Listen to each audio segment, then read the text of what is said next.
Welcome to Basic Brewing Video. I'm James Spencer. I'm Steve Wilkes. We are going to sample the first half of our Party Guile brew. That's right. Today. English barley wine. That's right. That's what it worked out to be. We did. That's what you're calling it now. That's what you do. You brew and then you taste it and you go, oh, that's what that is. That's what it is.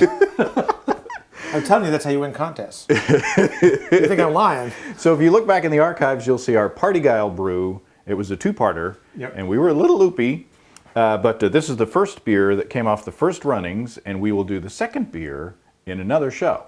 So, That's right. So walk us through this beer. Or do you want me to pour it while you do that? Well, let me try to remember this. You know, Little Loopy was my first girlfriend. What Little Loopy has to say. This was our Party Guile. This is the big beer, first half, and they're the grain bill: 6 pounds of Golden Promise, 6 pounds of Belgian Pale Ale, 2 pounds of malted wheat, 1 pound of malted rye. What about hops? Hops. I'm looking for hops. I'm trying to remember all this. Remember, we were a little loopy.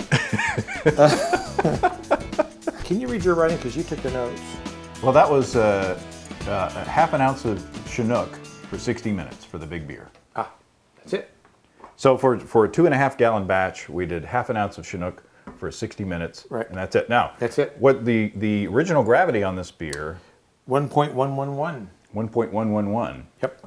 And the final gravity is 1.030. Woo! So it finished 10.6. It finished fairly high in gravity, but 10.6 alcohol. Yeah. The yeast did a pretty good job of knocking that They really down. did. I was a little worried about it in that USO5 is not a high alcohol yeast, really. And I thought, oh, I hope I shouldn't, or should I have used a different yeast? This came out great. Actually, what do you think about it? Cheers. Cheers.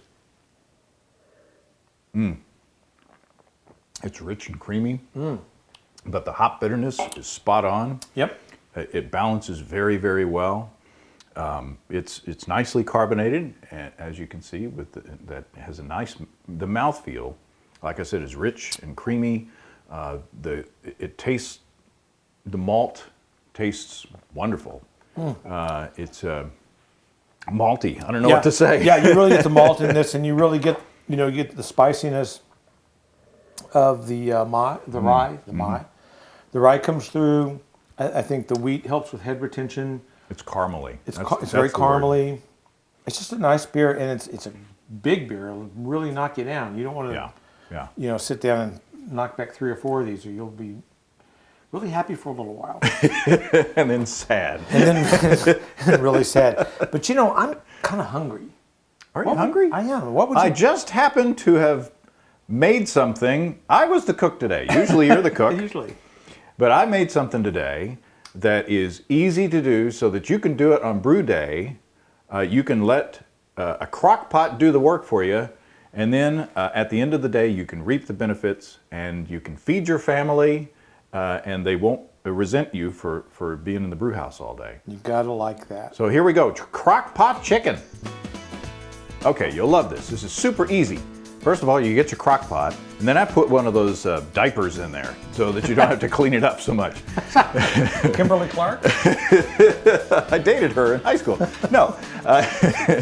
So what you put in there is I put some rosemary from the garden, and then I put some rubbed sage and some thyme leaves and some smoked paprika from our friend Ed Nicholson, and some whole peppercorns. And then I take a whole chicken and just take the glob of fat that's at the bottom of the chicken out. And then you put that in there, breast side down, and with no water. And then I put the neck and the liver and the other giblets in there with it just for flavor. And I put it on low and leave it alone for about 4 hours and then check the temperature. And generally on low, that's good enough to cook it in my Crockpot.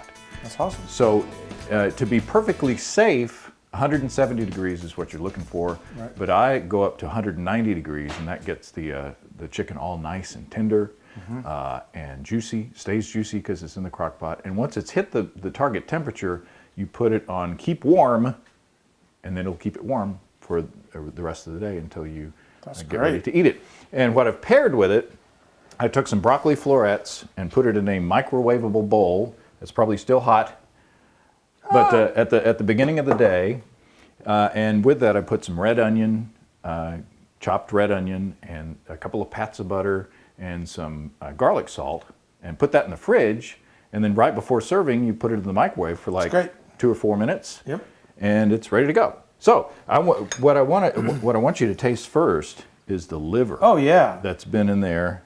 This is the best I part. don't eat the neck or the heart or the the gizzard, but that liver is good. Chicken liver is one of the best things ever. Amen.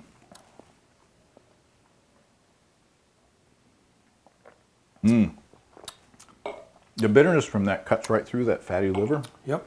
So good. And then I chopped up some chicken breast to go along with it. The broccoli's really good too. The spices really infuse well. Oh yeah. And there's a ton of liquid. You'd be surprised in the Crockpot there's about that much liquid. Even though I didn't add any water at the beginning of the cooking session, there's about that much liquid in there. So if you wanted to, you could make some gravy. Mm-hmm. Yeah. Or you could save it as stock to use later in chicken soup or with other things. Now you're thinking. Never waste. So I'm nervous. I don't usually cook for you. What do you think? I think it's delicious. Absolutely delicious. How's the broccoli? Broccoli's really good. So simple. Yep. The one thing I don't want to do at the end of a brewing day is to cook. No kidding. But the slow cooker does it for you. The microwave does it for you. And you get extra credit for being a good brewer and a good cook. The best thing I make on brew day is reservations. It's really good. My wife loves it. But this is a good second. Well, this is a perfect beer. This is wonderful. Thank you. Thank you, sir. And look forward to the second beer. I think it's even better. So until then, cheers, everybody. Cheers. Happy brewing. Come and visit us on the web. At basicbrewing.com, you can find archive lists of both our audio and video podcasts on home brewing. You can also find our DVDs, Extract Brewing and Partial Mashing, Stepping into All Grain, Low-Tech Lagering and Decoction Mashing, Introduction to Wine Kits, and our Basic Brewing Brewer's Logbook, where you can track and log up to 50 batches of beer. Drop us a line. We'd love to hear from you.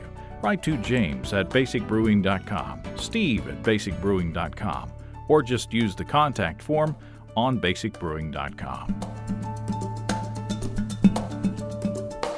Oh, God. Timing is everything. Hello, Central. Get me Dr. Jazz. Arbitron. Oh, good God. I work for a radio station. Hello?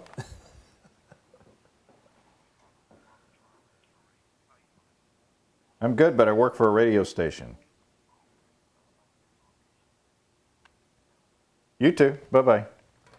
You should have told him that you listen to KXUA non-stop, and all your friends do. I don't want any of that. I've never been called by anybody. Oh my God. All right. Okay. That's how you get rid of Arbitron. I work for a radio station. How do you get rid of the IRS? I got no money.